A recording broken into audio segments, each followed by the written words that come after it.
We are live on the RotoWire Fantasy Baseball podcast. I'm Drew Silva. With me here is Chris Crawford. It is the morning of April 1st. Is that right? Hey, yeah. April Fool's Day. Yeah. Uh, the third official day of the 2023 Major League Baseball season, and accordingly, the 2023 fantasy baseball season. I don't know about you, Chris. I don't know if you had any April Fool's jokes plans, but I'm very glad to have spring training fully behind us with many weeks and months of meaningful games ahead. Like doing fantasy drafts is fun. Prepping for Mhm. drafts is fun. It's like what we do. But the spring training news flow just gets a little tiring after a while. And I like to get into the flow of the season and reacting to real things instead of just like injuries and where this Yeah. guy might play and Mhm. camp battles that don't pan out or whatever. So we had a full slate Thursday. Thankfully, no rainouts. That was opening day for every team. Got them all in. Then a very small slate on Friday. I'll never understand why we didn't get a day game, but whatever. Plenty of those to come. Um, what are some of the big stories to you coming out of that Thursday, Friday swing? I will say this, and then you can talk for a little bit. But the average time of 9 inning games so far, 2 hours, 43 minutes. And then also there have been 31 stolen bases and only 4 caught stealings. Wow. So, the rules changes have had their intended effect so far. Yep, it has been exactly. My buddy RJ Anderson texted me some stats after the first games while I was driving home from doing a radio thing, and he said Manfred wins. And he was right. This is exactly what he wants. And the time of game and the pace of play has been very noticeably different for the better or worse. And I will say, the one thing I have noticed on this April 1st is that I'm still verified on Twitter. Wow. What a great moment so far. I don't want to be verified anymore. I I'm good with it too. I just want I want it all to go away. Yeah, fair Uh, enough. Fair enough. But let's yeah, not let's yeah. let's not talk about that. But yeah, I think that it's been really interesting to see, especially that stolen base number, because I think the stolen base is the most exciting play in baseball, and being able to see how aggressive teams have been, and like 31 out of 35 I saw last night, one of those stolen bases almost have a caught stealing, and it was a horrific call that actually got overturned. I've noticed replays have been much faster so far, a few that have taken a little bit longer than they should have. This is going fast. It's going to be an adjustment, I think, for all of us, but this is what Manfred wants, and this is what Manfred got. Yeah, I like it. We've talked about when you go to a game, you kind of don't mind if it's a 4-hour event, especially if the Sure. weather's nice, you're having some beers, eating some peanuts. Like I'll stay there for hours and hours. Um, but when you're at, and that, you and I are huge baseball fans, so we don't Yeah, mind if, sure. I don't, I kind of miss the 20 inning extra inning games. Those were kind of fun Hmm. because they just got so weird. Sure. I like weird baseball, but I think for the casual fan and like bringing people into the game, I've talked to people who are really excited to watch more baseball this year. I mean, that's anecdotal, but I think man, these rules changes weren't directed at us; they were No. directed at casual fans that they want to bring in or bring back to the game. I know that COVID situation and like the regional sports networks, it's kind of messed with people's fandom a bit. Hmm. And maybe you're putting a more exciting product out there on the field. And then, yeah, with steals, we've been writing about fantasy baseball for at least a decade, you and I, and Hmm. steals have been going down. And it's hard to find like late speed in drafts, and that's not going to be a problem anymore. I want to go back and like alter my draft strategy a bit. I wasn't sure how these big bases and the pitch clock would affect steals as much as some people were saying it would. The evidence so far is that it is going to have a huge effect.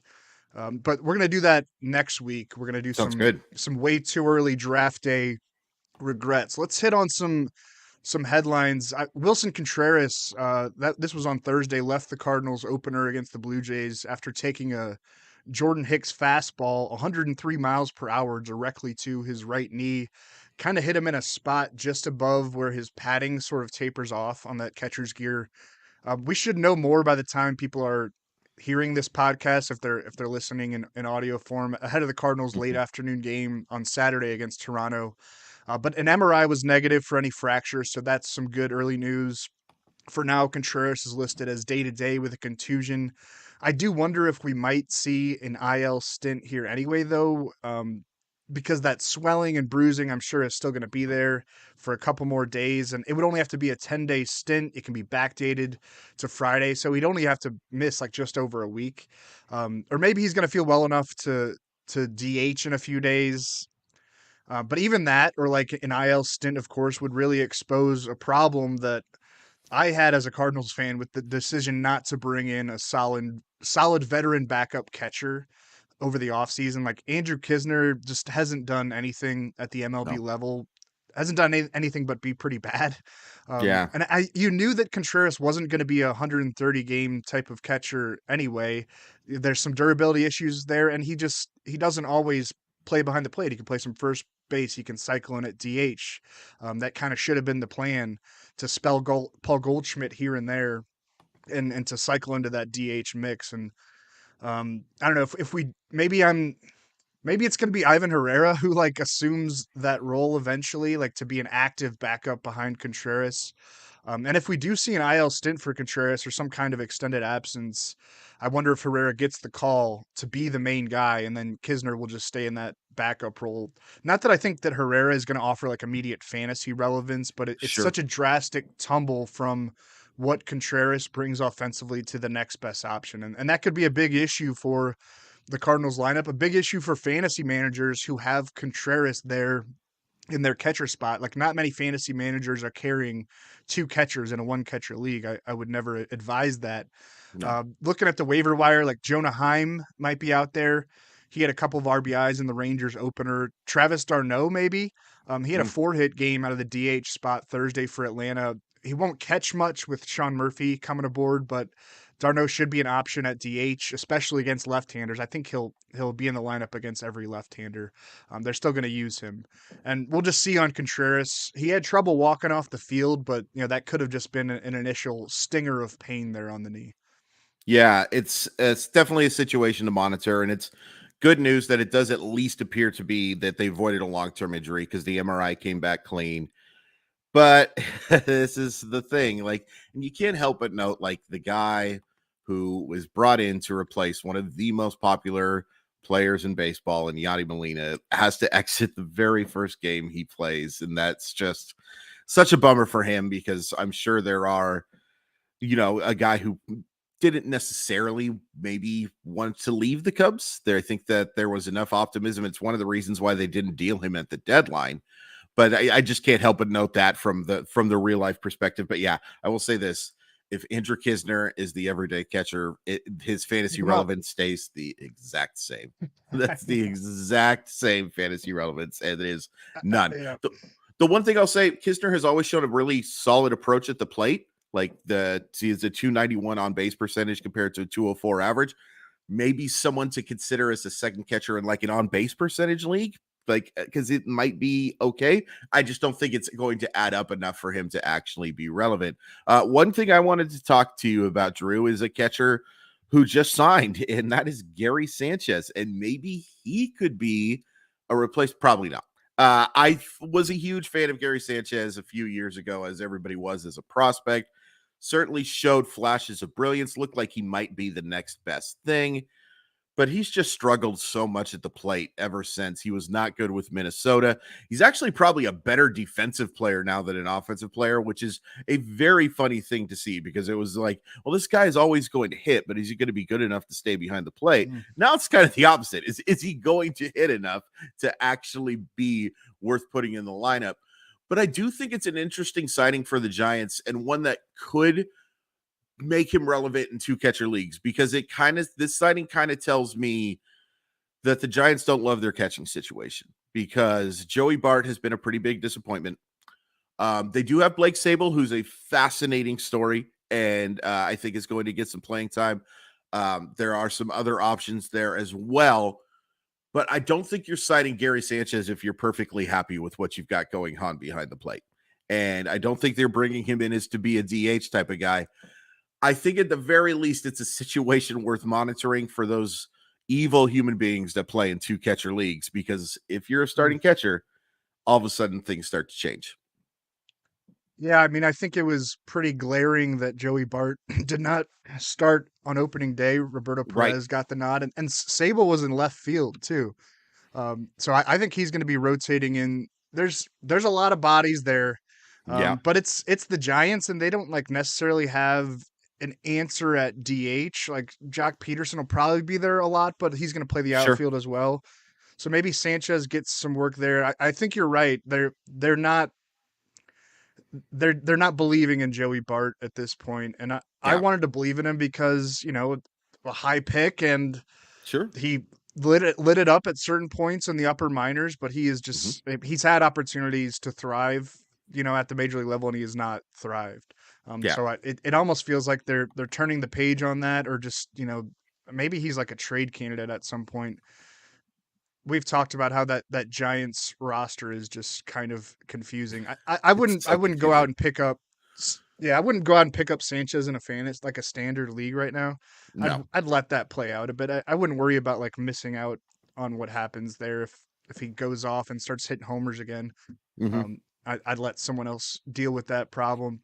Sure. Jesus Luzardo Mm. versus the Mets on Friday night in Miami. Again, it was a smaller slate on Friday, but I did watch that whole game, his whole outing. It was really good stuff, and Yeah. also those Marlins teal throwbacks are glorious. Oh, I've beautiful. I've always loved the F hat with the Marlin sweeping through. I really think that was Mhm. like one of the best regularly worn hats in baseball when it was a regular part of their uniform, and like not just for nostalgia purposes. I think there's a lot of like 90s nostalgia going on right now, but Sure. I think the black hat with the teal, or with the like the silver F and the teal Marlin coming through. I think that's like a truly classic look.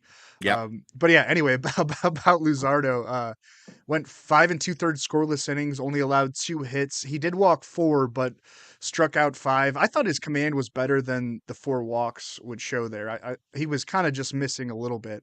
Hmm. Topped out at 99 miles per hour, was hit 97 in the 6th inning just before he got pulled. He threw 16 different pitches over 98, which is the second most in a game in his career. The changeup and slider were working too. He was getting those over the plate.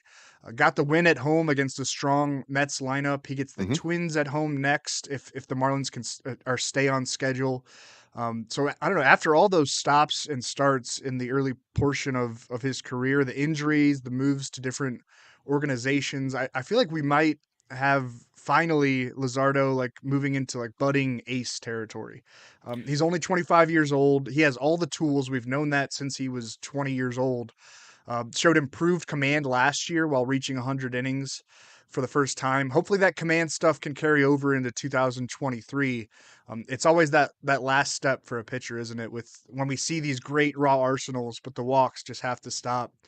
Luzardo's average draft position was around 150, 160 this spring. That was about the 46th starting pitcher off the board in the average draft. I loved that value, as I said on one of our category preview shows. I don't know if it was strikeouts or ERA, I can't remember, but I like him in Yeah. both of those categories this season.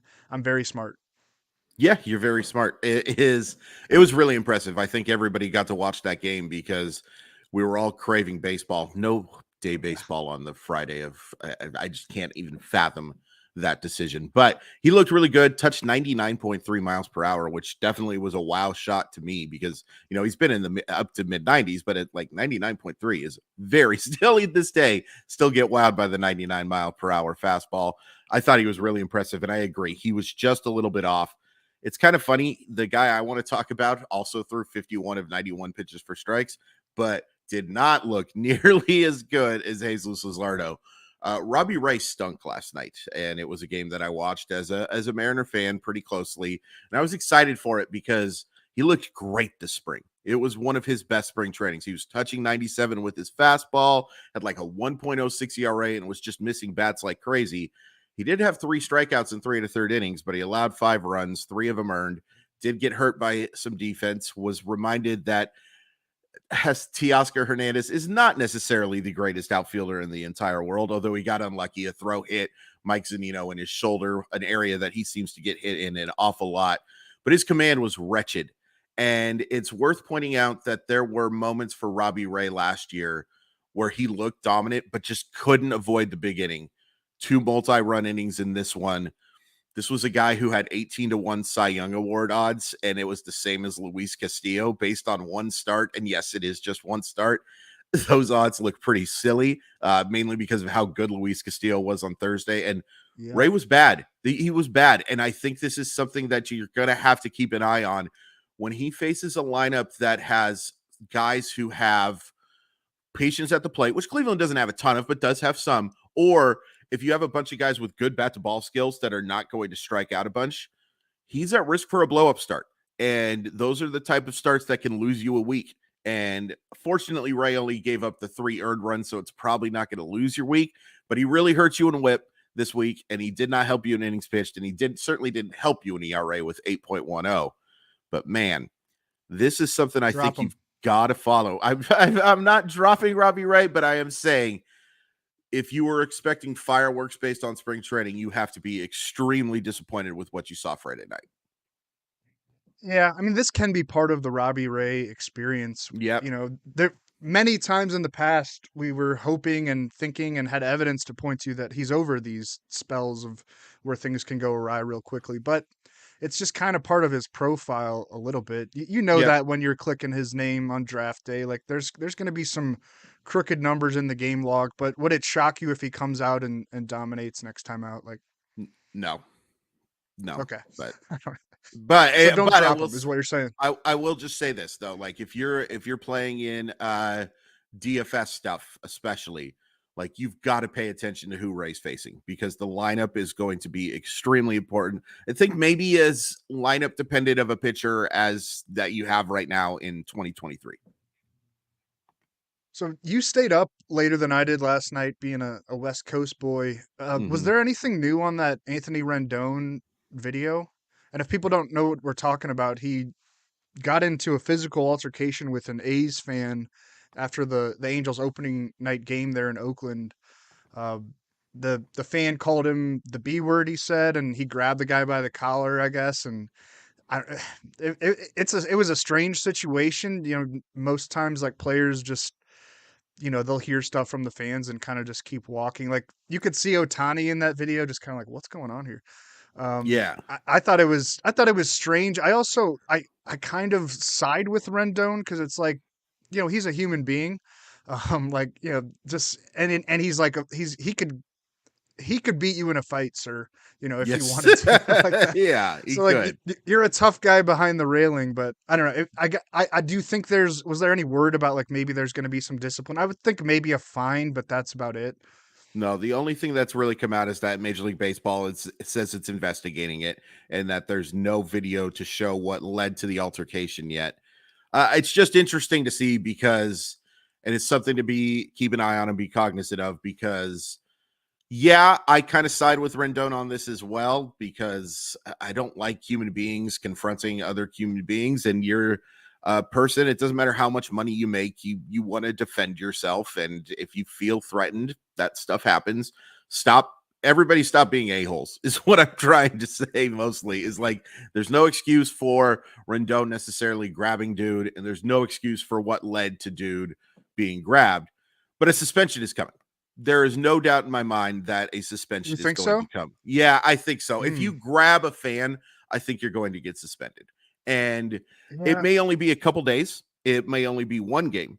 And Rendon will assuredly appeal it. There's no doubt in my mind about that, because he'll, claim justifiably so that I was defending myself. But he's going to get a 1 or 2 game suspension. So it's just something that you got to keep an eye on. But man, can we just be nice to each other? There's no reason. Like, I understand. And it's one of the reasons why sometimes, like, sure, I hate to say it, I don't blame stadiums for being like, we are cutting beer sales off in the 5th inning, or we are just going to limit the hell out of what we're selling to people, because it sure seems like alcohol has a big play in all of this stuff. Of course, it would just be nice if people were just nice to each other. games are shorter now. It's hard to Yeah. get to that blackout drunk stage in 2 hours and 30 minutes. I've done it before, but it's a challenge. The Mariners game last on Thursday was 2 hours and 13 minutes. Man, you had to, like, by 8:30 p.m. you got to get to your beer before you have you're heading home. That's I am not used to this. I have seen some fast Mariner games, mainly because I've seen Mariner offense be so awful for most of my life that a lot of games have gone pretty darn fast, but this is definitely different.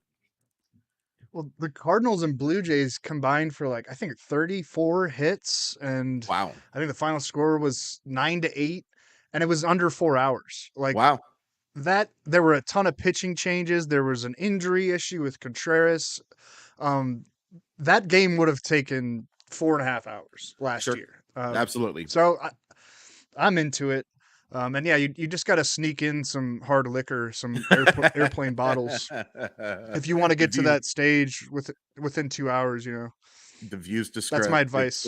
the views expressed by Drew Silva do not necessarily represent RotoWire.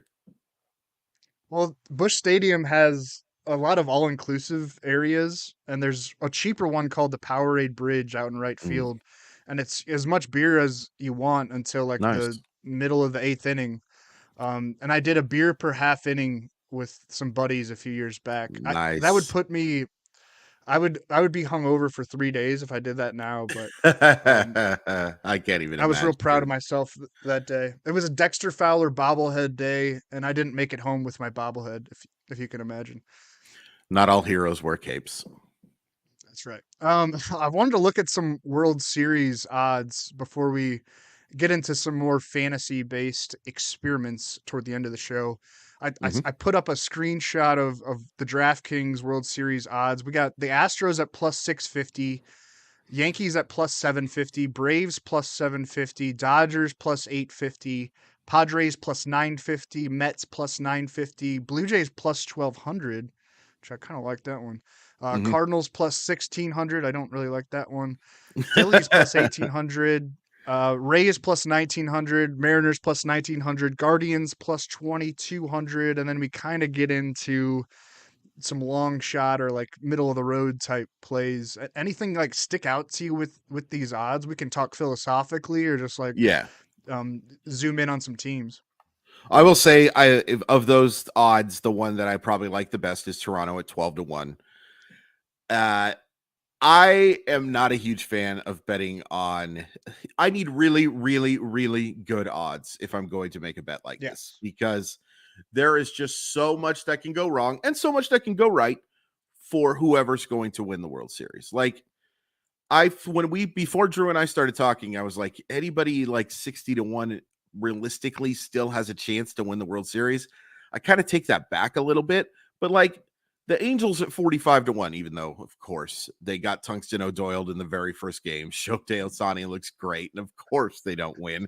But like Milwaukee at 35-1 if that rotation stays healthy. Texas at 45-1 if Seager and Simeon are stars, and Jacob deGrom, who did not look great, but looked okay for the most healthy. He part. looks Better, healthy, which is he good. looked healthy. This is important, and I think better than that line suggested. Like I would want those kind of odds for those teams you were talking about at the top in order to make an actual World Series bet. I will say that for my birthday, my Uncle Gary got me the Mariners at 15-1 for my birthday for $100. So if I win that, I'll finally have enough money to retire and just do fun podcasts instead of having to go to work. But it's just so hard for me to lay down a large amount of money for a 162 game season and then getting into, let's be honest, the postseason is a crapshoot. There's certainly a benefit for the better teams and a huge benefit for the teams who have top of the rotation starters, but anything can happen in a 7-game series in baseball. I think people forget, like, if you win a series in 5 in the ALDS, right? That's a very close series, right? You're on the risk of going home. But if you Sure. do that all year, you win 90 plus games. And that makes you one of the best teams in baseball. Like, or Yeah. it comes a little different in a best of 7, but like that's how baseball is. Like most teams are going to win a few and lose a few. There's a reason why we have that adage about 60 and 60. Everybody's going to win 60, everybody's going to lose 60. That's actually not going to happen this year. There's a couple teams who aren't going to win 60 games, in my personal opinion. But it's just the odds are not good enough for me to make that bet. So if you really are going to make a bet at this point of the year, I would be going with a long shot and hoping for a miracle. Yeah, I think these bets are totally designed for the squares, or like your uncle who's maybe in Vegas and like, wants to put a bet on his favorite team or his nephew's Yeah, favorite team, sure. it's Yeah, totally designed. I like looking at divisional winner odds though, because like I got the Blue Jays at plus 200 to win the AL nice. East. I really like that. And yeah, if you're gonna like throw a dart at this kind of board, I agree you want to go with a long shot because I mean, betting the Astros at plus 650, like I wouldn't even feel proud if I won that bet. It's just not enough money. Like, No, um, exactly, man. And that makes us but sound the a little problem, bit. yeah, I was just gonna say it makes us sound a little like greedy or whatever, but like the no, it's true six though. and a half, 6.5 to 1 at like $50 or whatever. Yeah, it's great if you win it, but like I would want so much more money for getting the World Series winner right. But I think you're right too with like division stuff or individual stuff, because the difference there is, Hmm. let's say I bet on Luis Castillo at 18 to 1 to win a Cy Young, and maybe I did, maybe I didn't. You can't prove it. I know that I am only in control watching Luis Castillo control his destiny. Only him. Mm, Whereas if I bet on the Toronto Blue Jays at 12 to 1 even, I need 26 players to go right. I need a bunch of stuff to go right. And a lot of it will be complete. All of it's out of my control. But a lot of the stuff that happens will be stuff that I cannot foresee. And so much can go right and so much can go wrong. Whereas when with an individual award, it's just I'm betting on this guy to do well or not do well. yeah. And what I was gonna say is though, like I agree. If you're gonna bet a World Series odds and you're not just doing it from the heart, Mm-hmm. the problem is like, I mean, how many teams on this board can actually win the World Series? I think I would Right. agree with you. I would cut it off at like the Rangers. Yep. Um, the Rangers and Angels both at plus 4,500. I guess they could both technically win it if everything goes right. Sure. But then you get into like the Giants. I would say no shot at plus 6,000. Red Sox, I'm going to say no shot plus 6,000. Orioles, who are an up and coming team, but they still got some holes, plus 7,000. Marlins, Cubs, Diamondbacks. I like the Diamondbacks, but not enough to bet them to win the World No. Series. Actually, I don't know. At plus 18,000, I might throw $5 at that. There you But go. yeah, I mean, so much would have to come through for them to even like sniff that. And then you got like the Rockies and A's and the Nationals are all No shot. plus 50,000. Again, these bets are designed just for square plays, but I thought it was fun to have a little philosophical Yeah, discussion on how to attack. absolutely. We might have a little betting segment on every one of these Saturday shows just for fun. Hmm. It is the weekend and we're trying to have fun. All right, we're Amen. gonna get into this fantasy experiment that I think could be interesting. But first, baseball is back. Swing into the MLB season with vivid seats and score tickets to all of the hottest matchups and biggest games of the year. Every crack of the bat, every deep center fly, and every heart pounding double play of your favorite team live and in person. Plus, with Vivid Seats rewards, now you can earn rewards with every single purchase. Each ticket you buy gets you closer to your reward. Just buy 10 tickets, then simply cash in your credit toward your 11th ticket purchase. It's that easy. Pro reward tip: buy tickets for your whole group, split the bill, and make progress towards your free 11th ticket even faster. From behind the plate to the upper deck, Vivid Seats has great tickets for all the 2023 games that matter to you.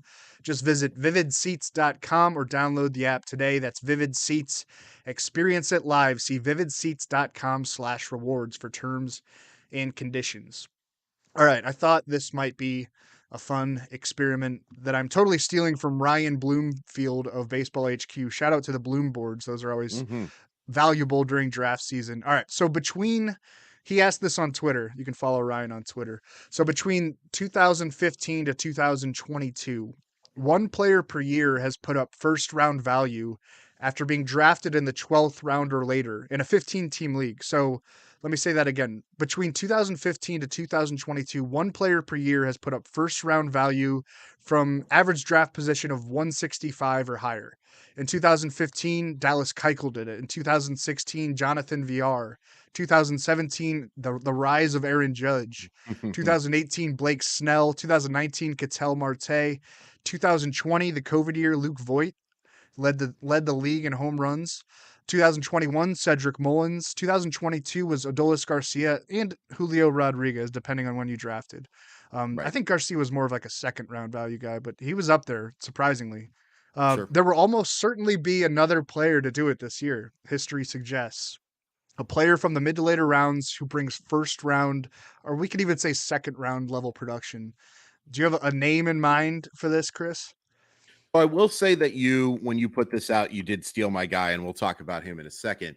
But I did come up That's with why a I claimed. second. I But I think there might be one for a guy who plays for a really bad team. I wouldn't necessarily bet on it, but Joey Meneses is really interesting to me. Mm. This guy has really hit, and he got off to a nice start. Certainly didn't hurt that he went 2 for 5 yesterday with an RBI, on Thursday. Hit 324, 367, 563. And I was really impressed watching him in the World Baseball Classic too. And look, Drew knows as well as anybody that sometimes I get in trouble with this stuff because I'm an eye test guy. Like I do love the metrics. I do love Baseball Savant as much as anything. But I watched Joey Meneses hit, and dude can rake.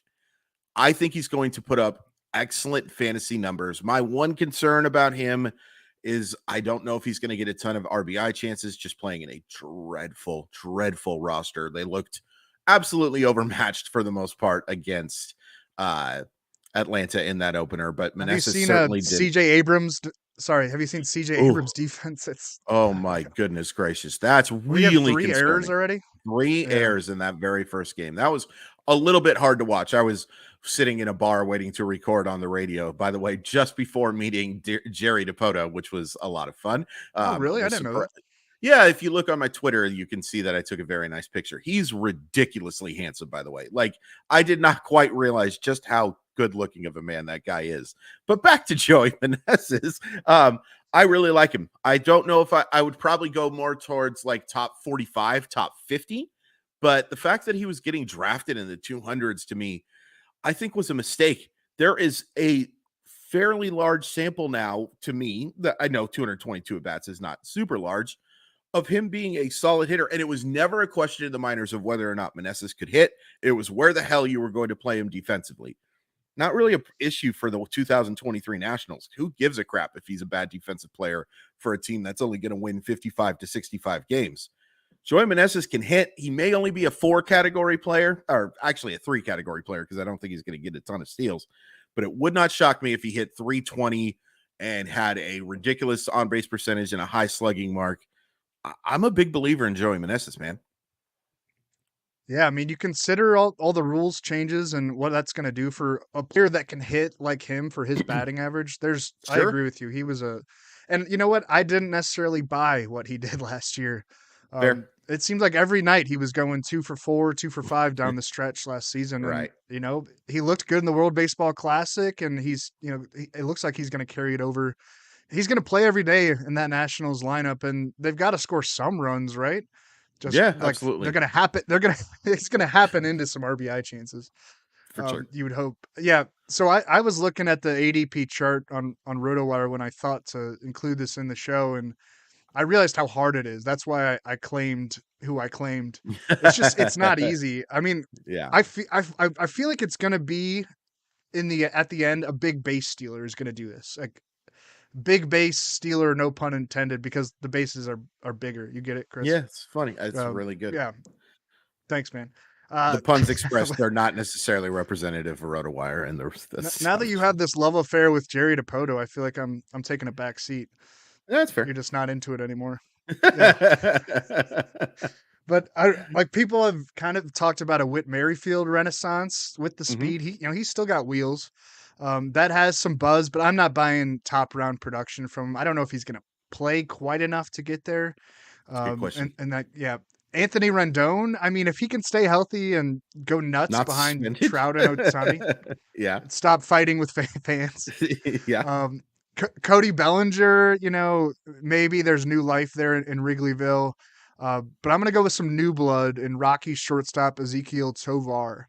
Great call. And he had an average draft position in the 220 to 230 range this spring. Selected more to like fill a middle infield roster spot in most leagues, or to be kind of a wish list player that maybe a stash on the bench and see if it works out. Probably not starting right now in most standard league rosters, but you have the Coors Field effect, and Tovar does have the tools to maybe like flourish in that environment. Certainly seems to have a lock on the everyday shortstop gig. Like that's his job right now.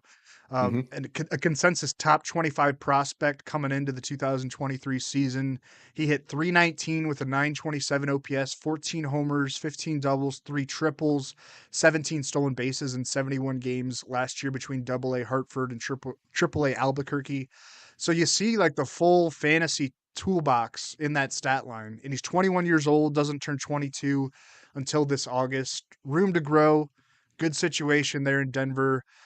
There's not much of a major league sample size on him. And I kind of wanted to defer to you because you track prospects more diligently than I do. Is he good? Is he ready?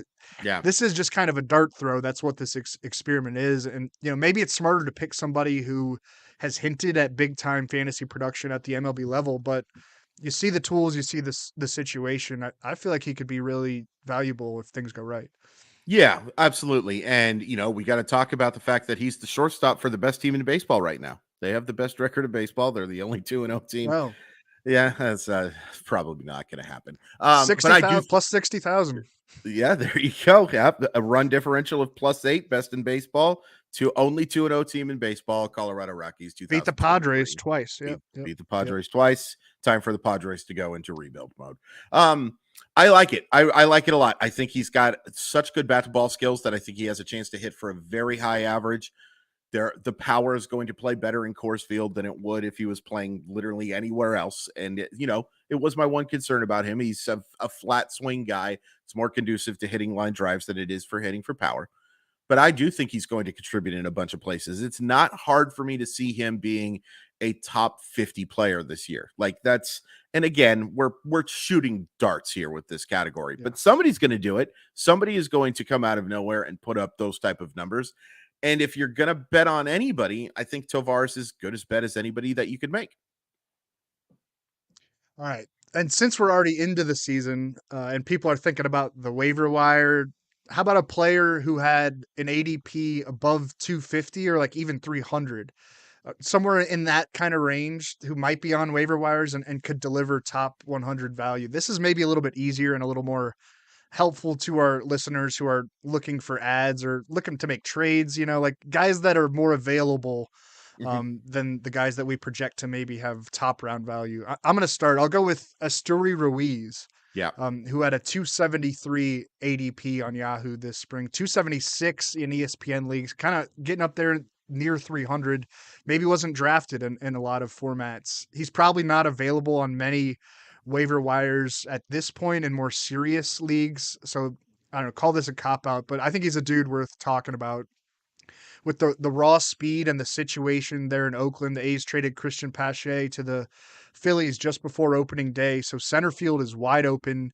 Really, the whole A's team is wide open with jobs. Like to anybody that wants to emerge and take on an everyday role or a rotation spot or the closer gig. I mentioned I was watching that A's and Angels game on opening night, just kind of Mhm. chilling on the couch after all the chaos of the day with writing up roster moves on RotoWire and whatnot. And Sure. it was the Angels feed. The Angels play-by-play guy goes, entering the game right now is Oakland's highest paid player, and then a pause. Trevor May.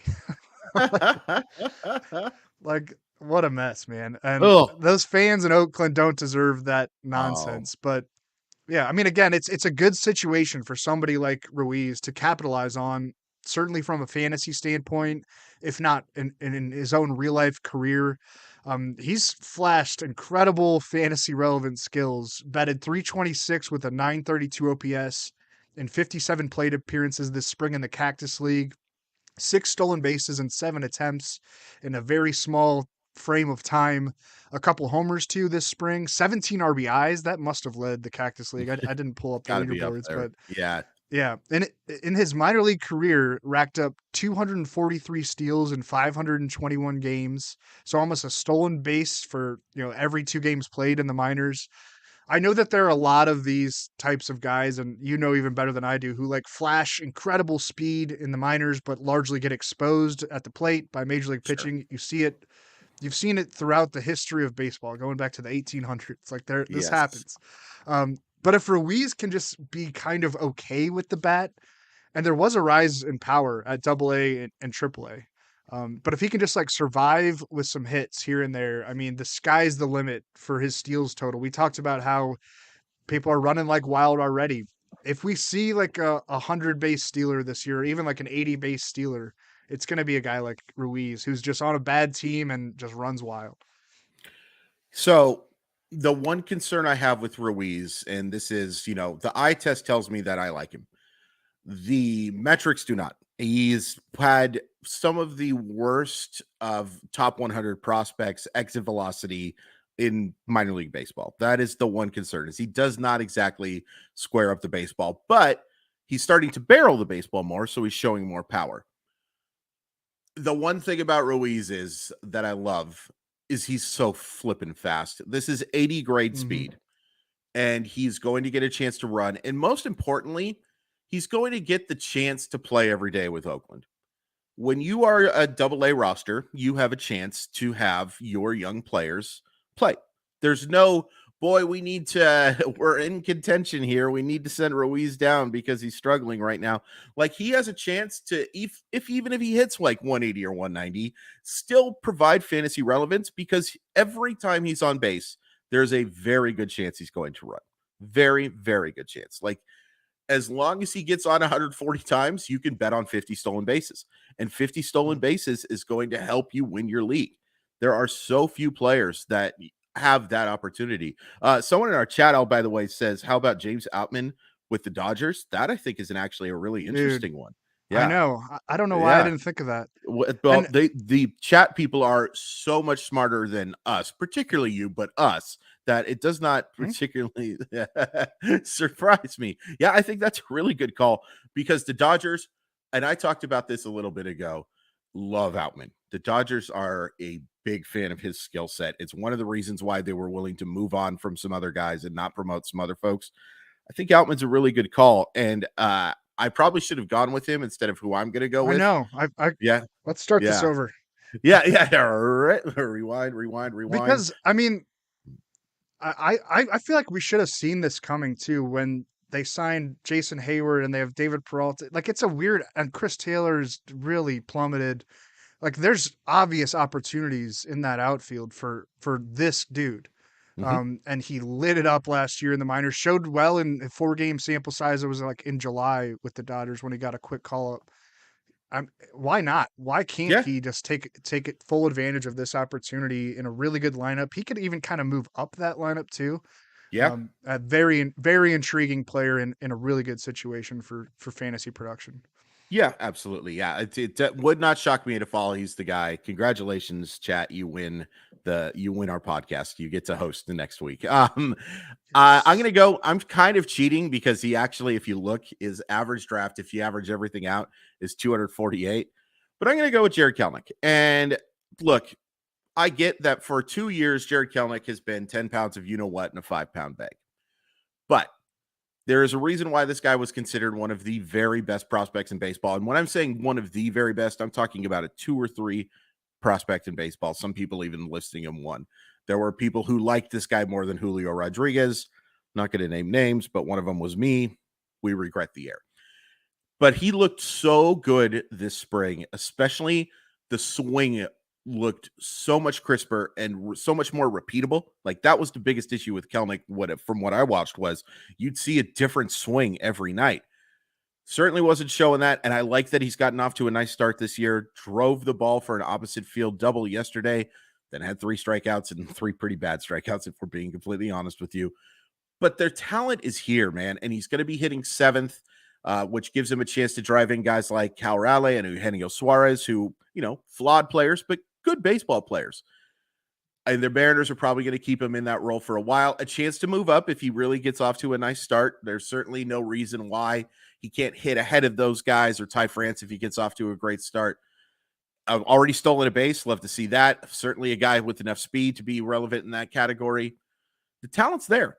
And he looked so good this spring, and he's off to a pretty nice start to the year. Very small sample. And I get your concerns, man. There is a large sample now of being words that we're not allowed to say on this podcast. Like, he has just been a really bad baseball player, except for defensively. He was really good defensively last year, especially. But I think it's coming. I really do think it's coming, and I will say this next year when he stinks. All right, I'm going to put you on the spot here to close out the show. Since we listed 4 hitters there, we got to each pick a pitcher. Okay. And I have not prepped for this. I don't need like big time analysis, but find a pitcher, pull up like an ADP chart. RotoWire has great ones. They track who's rising and falling. I guess most draft season is over for most people, but there are still drafts going on. Mm-hmm. Give me someone who's above a pitcher, who's above a starting pitcher. Let's not do relievers because we did that already last week. Give me a starting pitcher who was drafted above 200, who you think could be, I don't know, a top 100 guy, like a top guy. 25 pitcher. Let's say a top 25 starting pitcher. And we're looking for somebody drafted after the 200 range that could do that. Yeah, Reed Detmers is sticking out to me. He was shooting up draft boards by the end of the spring. Well, especially that velocity, man. And people, are big fans of that stuff. The one name that comes to mind after you asked this incredibly difficult question at the very spur of the moment, Andres Munoz. I think he's going to get most of the save chances there. I think he has a chance. It does look that way, which is cool. Yeah. But I will say this, no, that's a perfectly good reason to interrupt, is that Paul Sewald's still going to get save chances there. They are going to save Andres Munoz for the most high leverage situation. And sometimes that'll frustrate fantasy managers because that could be in the 7th inning, that could be in the 8th inning. And enough of it can happen in the 9th inning that I think he could be a top 150 guy. Looking at a starting pitcher that could be that's tough. Patrick Sandoval. It's a lot of guys that we've talked about throughout the spring. Tyler Mahle, certainly. I can't go Jack Flaherty. I'm sorry. I'm still pretty skeptical about him staying healthy in that situation. I can't Tyler Anderson with a little more strikeouts. Yeah. We each got to settle on one.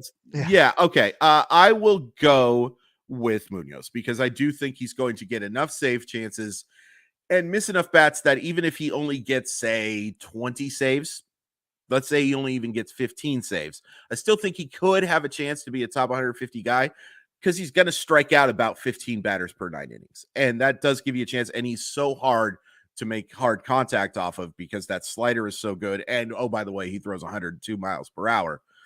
I do think he has a good chance, and there's going to be just enough save chances for me to make this prediction relatively not crappy.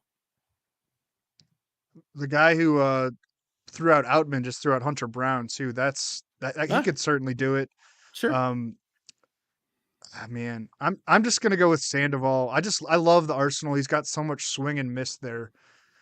If the command is good, another thing you got to think about, like with Brown, I'd be worried about the workload. Like you need to throw 170 innings probably to get it to be a top 25 fantasy starter, unless you're Spencer Strider. Sure. And I don't see Brown getting to that level. Like Sandoval's a guy who has worked. Yeah, Sandoval's a guy who's worked his way up there. Detmers could do it. Maybe Michael Kopech could do it. I was just going to bring up Kopech. Yeah. Hayden Wesneski with the Cubs too. That's kind of intriguing. That was the first name I was going to do because I didn't want to do any research, if I'm being honest with you, Drew. Like I didn't want to have to look up something. Taijuan Walker, maybe, although I was concerned about some velocity dips there. Yes. Yeah, that's a tougher one just because Eduardo Rodriguez. Yeah. I mean, he looked good this spring. Mitch Keller. Mitch Keller has shown some flashes, did not look great in his first start of the year. I struggle to give up on him as a guy who has shown really good stuff as a prospect. Brusdar Graterol, if he actually is the closer. By the way, interesting that AJ Puck got the save chance in that Jesus Luzardo game. I'm curious to see if that's going to be something that happens going forward there. That's maybe just a scenario you just want to stay the hell away from, though. I think it's going to be a carousel, but I mean, it's worth tracking. Yeah. Maybe they settle it. Skip Schumacher seems like a guy who would want like a locked in closer because I don't know, he's sort of like an old school player, but I have no idea what his managerial style is going to be like. So I'm just guessing on You that. know who looked good this spring and was drafted like, I think if we're looking here, it's like the average ADP was 442, but went a little higher in like underdog leagues. Yusei Kikuchi. Is this the year that Yusei Kikuchi finally has the breakout? It's never been a question about the stuff.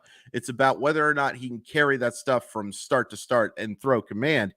But like a good chance to win games here with the Blue Jays with some stuff going on. He has a pretty good chance of sticking in that rotation. Of course, if Ricky Tiedemann is healthy and throwing well, Yeah. Mitch White. Yeah. But I do think Yusei Kikuchi is at least a little bit interesting here for that dart throw. We can delete this podcast if Yeah, he and let's Kelly end it ends up on not being good. Yusei Kikuchi. Yeah, I there we don't I go. don't think Perfect. I think people have left anyway after that. Yeah, that's fair. All right, that'll be it for us for our Saturday show. Thanks for tuning in to the RotoWire Fantasy Baseball Podcast. Find us on Twitter. I'm at Drew Silv. Chris is at Crawford_MILB. We're still verified for now. Thank you, Elon. Stay tuned for more episodes throughout the week and throughout the weekend now, too. Peace out.